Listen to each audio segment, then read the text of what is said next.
गांव के किनारे पर एक पुराना टूटा फूटा सा घर था। वहीं रहते थे बापू।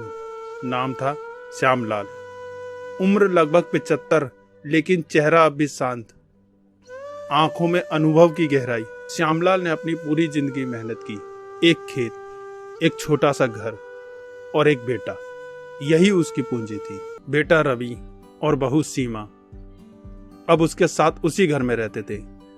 पर अब रवि नौकरी करता था और सीमा को शहर की जिंदगी प्यारी लगती थी। मैं तो पापा जी से तंग आ चुकी हूँ।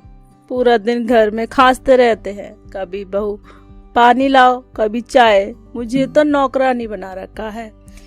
कभी कभी ये लगता है कि ये घर नहीं अस्पताल है। सही कह रही हो। मेरी आधी सैलरी भी इनकी दवाइयों और इलाज में खर्च हो जाती है। हमें भी तो अपने भविष्य के बारे में सोचना है। तुम इनको कुछ काम करने के लिए क्यों नहीं कहते? सारा दिन खाली बैठे रहते हैं, इसलिए बीमार पड़ जाते हैं। अब बीमार आदमी को काम करने के लिए कैसे बोल सकता हूँ? काम नहीं कर सकते तो कम से कम घर में पड़े पड़े खांसना तो बंद करें।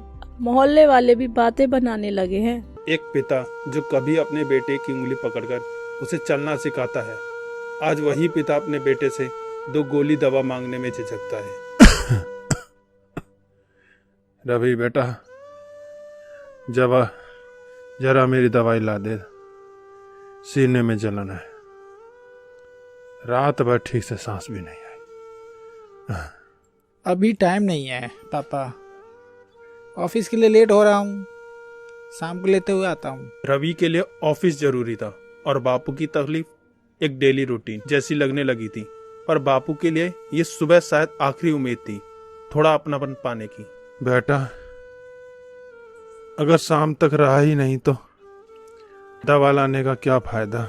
हर वक्त दवा दवा, लगता है घर नहीं अस्पताल है। अब कोई कुछ खाए या पहने भी नहीं, सब आपकी दवा पर खर्च कर दें।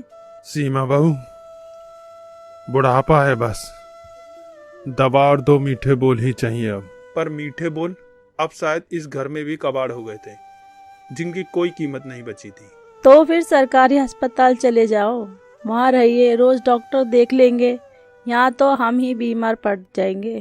कहते हैं कि वक्त सबका बदलता है, पर अपनों का बदला हुआ वक्त सबसे ज्यादा चुभता है।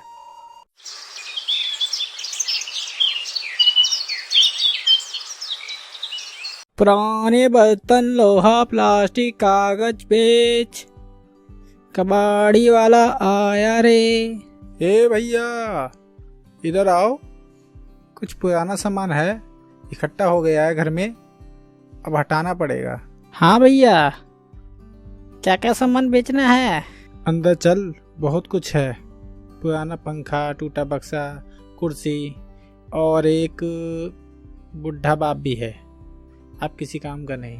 भैया मैं लोहे का, लकड़ी का, टूटी फूटी चीज़ों का सौदागर हूँ, इंसान का नहीं।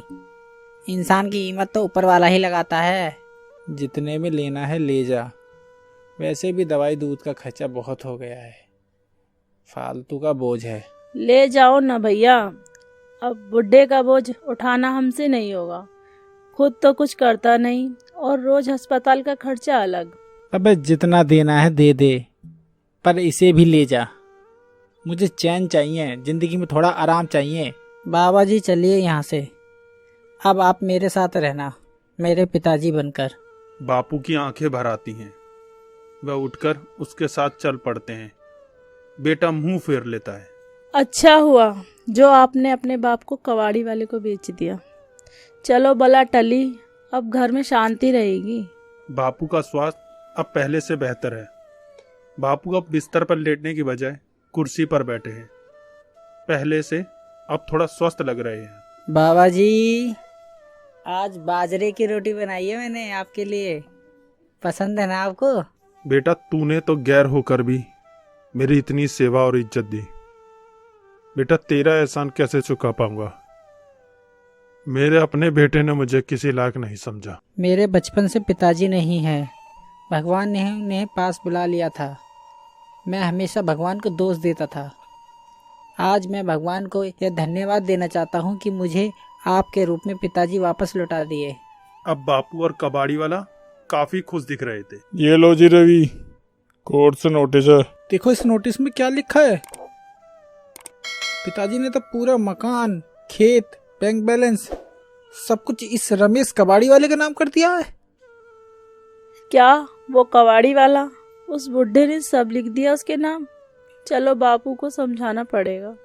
बाबा, बाबूजी, हमने बहुत बड़ी गलती की। हमने आपको वो सम्मान नहीं दिया जो आपको मिलना चाहिए था।